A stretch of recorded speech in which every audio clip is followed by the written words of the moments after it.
Hi viewers, welcome to our channel.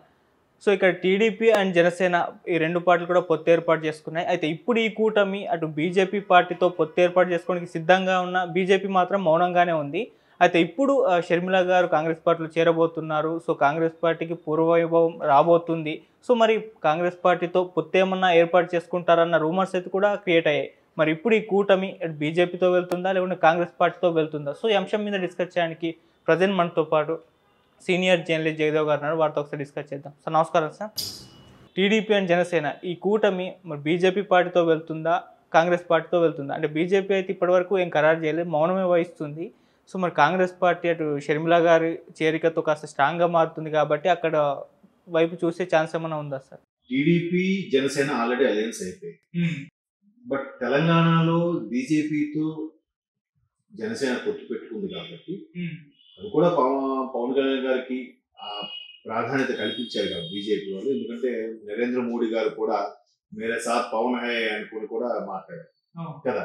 So దీన్ని ఎలా చూడాలంటే అక్కడ ఆయన అలాగా అంటే నో అనలేక ఒప్పుకున్నారేమో అనిపించింది నాకు. ఎందుకంటే పోటీ చేసిన 8 స్థానాల్లో 10 స్థానాల్లో కూడా ఏదో మెరుపు తీగలాగా నామకి వస్తే క్యాన్వాసింగ్ చేసినట్టు అనిపించింది. పెద్దగా ప్రాధాన్యత కూడా ఇవ్వలేదు ఆయన. అఫ్ కోర్స్ వాళ్ళు ఎవరు కూడా గెలవలేదు కూడా, కనీసం డిపాజిట్ కూడా దక్కినట్టు. ఇకపోతే ఆంధ్రాలో ఆయన మొదటి నుంచి కేంద్రీకృతమైన ఇంట్రెస్ట్ చూపించారు కాబట్టి ఆంధ్ర రాజకీయాల మీద ఎక్కువగా ప్రభావం చూపించే అవకాశం ఉంది.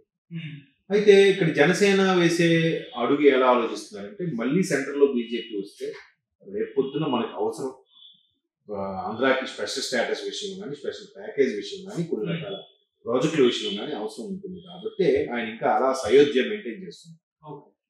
రీసెంట్ గా పవన్ కళ్యాణ్ గారు కేంద్రానికి ఒక లేఖ కూడా రాశారు జగన్ ఆగడాల విషయంలో. తర్వాత జగన్మోహన్ రెడ్డి గారు ఏవేవి చేశారు, టిడ్కో ఇల్లు పేరు చెప్పి కొన్ని లక్షల కోట్లు స్కామ్ అయిపోయింది, తర్వాత ఇసుక ర్యాంపులు కానీ లిక్కర్ స్కామ్లు ఇవన్నీ కూడా ఉన్నాయి అన్నట్టుగా కూడా రాశారు. అంటే ఇన్ని రోజులు బీజేపీకి ఇవన్నీ తెలిసే ఉంటుంది, తెలియక కాదు, చూసి చూడనట్టు ఊరుకుంటుంది, ఎన్ని రోజుల తాత్సారం చేస్తుంది, నేను లేఖతో స్పందిస్తే అప్పుడు పొత్తు గురించి ఆలోచిద్దామన్నట్టుగా ఆయన ఉద్దేశం. బట్ బీజేపీ ఉద్దేశం ఏంటంటే ఎక్కడా ఏమీ మాట్లాడట్లేదు. చంద్రబాబు గారు అరెస్టు విషయంలో కూడా పార్టీలకు అతీతంగా అన్ని రాష్ట్రాల వరకు కూడా మాట్లాడినా కూడా బీజేపీ ఎక్కడ నోరు విప్పలేదు, ఎవరు రెస్పాండ్ అవ్వదు. అదొకటి ఆంధ్రాలో కొంచెం మైనస్ గా చెప్పాలి. ఇంకోటి ఏంటంటే తెలంగాణ ప్రకటించినప్పుడు కాంగ్రెస్ ప్రకటించినప్పుడు దానికి మద్దతు పలికింది బీజేపీ. సో అది కూడా ఆంధ్రాలో కొంత మైనస్ ఉంది. తర్వాత 2014లో టీడీపీ గవర్నమెంట్ ఫామ్ చేసిన తర్వాత చివరిలో 2018కి వచ్చేసరికి స్పెషల్ స్టేటస్ విషయంలో కానీ స్పెషల్ ప్యాకేజ్ విషయంలో కానీ చంద్రబాబు నాయుడు గారు బీజేపీతో బాగా ఫైట్ చేయడం, అప్పుడు కొన్ని రకాల విమర్శలు చేసుకోవడం అక్కడ కొంచెం చెడింది, అంటే చిన్న చిన్న అభిప్రాయ భేదాలు. సో వచ్చిన తర్వాత ఆంధ్రాకి ఏమి ఒరిగింది ఏమీ లేదు, బీజేపీ ఉన్నా కూడా అన్యాయం చేసింది కాబట్టి అది కూడా ఆంధ్రాలో కొంచెం బీజేపీకి మైనస్. అయినప్పటికీ 2 సీట్లు గెలుచుకున్నా, 2 మంత్రి పదవులు ఇచ్చి కూడా టీడీపీ వాళ్ళని సత్కరించిందనే చెప్పాలి కదా. సో ఇలాంటి నేపథ్యంలో బీజేపీ కూడా ఎలా ఆలోచిస్తుందంటే రాష్ట్రాల్లో లేకపోయినా పర్వాలేదు కదా, సెంట్రల్లో మనకి కీలకం, సెంట్రల్లో లోక్సభ స్థానాలు కావాలి, అక్కడ ఎవరు వచ్చినా పర్వాలేదు, టీడీపీ వచ్చినా పర్వాలేదు, వైసీపీ వచ్చినా పర్వాలేదు అన్నట్టుగా ఉంది. అది కూడా ఒక విధంగా ఆంధ్ర ప్రజల దగ్గర బీజేపీ మైనస్ అవుతుంది. న్యాయం మాట్లాడాలి. ఇప్పుడు ఇన్ని దేవాలయాలు కూలగొట్టారు, చాలా జరిగాయి, రామతీర్థాల్లో కానీ వేరే ఇంకో దగ్గర ఒక దేవుని యొక్క రథం కాల్చేయడంలో కానీ ఇన్ని జరిగినా కూడా ఇక్కడ రాష్ట్ర ప్రభుత్వం చర్యలు తీసుకోలేదు, అలాగనే కేంద్ర ప్రభుత్వం కూడా చర్యలు తీసుకోలేదు.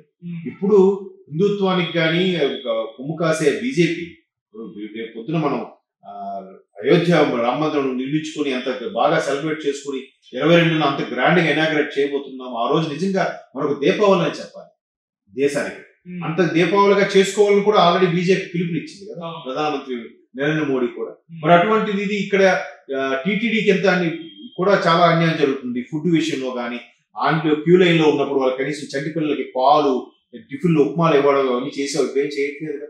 ఇవన్నీ జరుగుతున్నప్పుడు కూడా ఎందుకు చూసి చూడనట్టు ఊరుకుంటుంది, అవన్నీ మైనస్ అవుతాయి కదా. సో టీడీపీ జనసేన పొత్తు అక్కడికి అది చాలు, వేరే వాళ్ళు వద్దు అని అనుకుంటున్నారు. ఇన్ కేస్ బీజేపీతో వెళ్తే ఇంకాస్త ఓటింగ్ పర్సెంటేజ్ తగ్గే అవకాశమే ఉంది కానీ పెరగదనే ఉద్దేశంలో కూడా టీడీపీ జనసేన కాముగా ఉంది. బట్ ఇక్కడ మీరు క్వశ్చన్ లో మీరేమన్నారంటే బీజేపీ టీడీపీ జనసేన పొత్తుకి రెడీగా ఉన్నాయి బట్ బీజేపీ మౌనంగా ఉందని కాదు. బీజేపీ టీడీపీ జనసేనతో పొత్తుకు రెడీ అవుతుంది. ఎక్కడ వీళ్ళేం మాట్లాడట్లేదు. జనసేన కొద్దిగా పవన్ కళ్యాణ్ గారు స్పందిస్తున్నారేమో కానీ టీడీపీ ఎక్కడ స్పందించట్లేదు బీజేపీతో పొత్తు. బట్ బీజేపీకి అవసరం కాబట్టి వీళ్ళతో పొత్తు పెట్టుకుంటుంది కదా.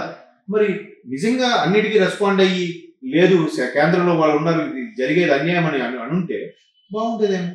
చంద్రబాబు అరెస్ట్ అయిన తర్వాత కూడా లోకేష్ గారు వెళ్ళి కిషన్ రెడ్డి గారితో లోకేష్ గారు వెళ్ళి అన్ని వివరించినా కూడా ఎక్కడ ఒక స్టేట్మెంట్ ఏదో ఏం చెప్పండి. అంటే మీకు ఎంతసేపు మీ కేంద్రంలో మీ స్థానాలు వస్తే చాలా ఎవరేమైపోయినా పర్వాలేదు కాదు కదా. సో ఇటువంటి భావజాలం ఇటువంటి ఆంధ్రాలో బాగా నాటుకుపోయింది కాబట్టి బీజేపీతో పొత్తు పెట్టుకుంటే టీడీపీ జనసేనకి ఇబ్బందికర పరిస్థితులు వస్తాయి. కొంత పూర్తిగా ఎక్కువ అన్నమాట. ఎందుకంటే కాంగ్రెస్ కి వ్యతిరేకత ఎక్కువ ఉందేమో అని బీజేపీకి అంత వ్యతిరేకత లేదు. ఎందుకంటే బీజేపీ ఎప్పుడు కూడా ఈ స్పెషల్ స్టేటస్ ఇవి ప్రకటించలేదనే కొన్ని చిన్న ఇబ్బందికర పరిస్థితుల్లో తప్ప బీజేపీ మీద అయితే అంత గురుగా లేరు. బట్టి టీడీపీ జనసేనతో పొత్తుకి వాళ్ళకి సెంట్రల్ లో స్థానాల కోసం లోక్సభ స్థానాల కోసం బీజేపీ తహతాలు ఆడుతుందేమో తప్ప వీళ్ళేమి ఇది అవ్వట్లేదు కదా. కాబట్టి టీడీపీ జనసేనకి బీజేపీతో కలిస్తే ఓటింగ్ పర్సంటేజ్ కొద్దిగా తగ్గుతుందని కూడా గతంలో కొన్ని సర్వేలు చెప్పాయి.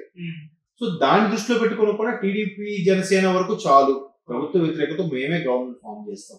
ఎలాగూ జనసేనకి ఇప్పటికే బయట వస్తున్న వార్తలు ఏంటంటే 28 నుంచి 30 స్థానాల వరకు ఇస్తామంటున్నారు. వాళ్ళకు 140 స్థానాలు పోటీ చేసిన ఎలాగ లేదన్నా 120 స్థానాలు గ్యారంటీ. మరోవైపు వైసీపీ కూడా ఏం చేస్తుంది, పాత సిట్టింగ్ ఎమ్మెల్యే అందరినీ మార్చే ప్రయత్నం చేస్తుంది.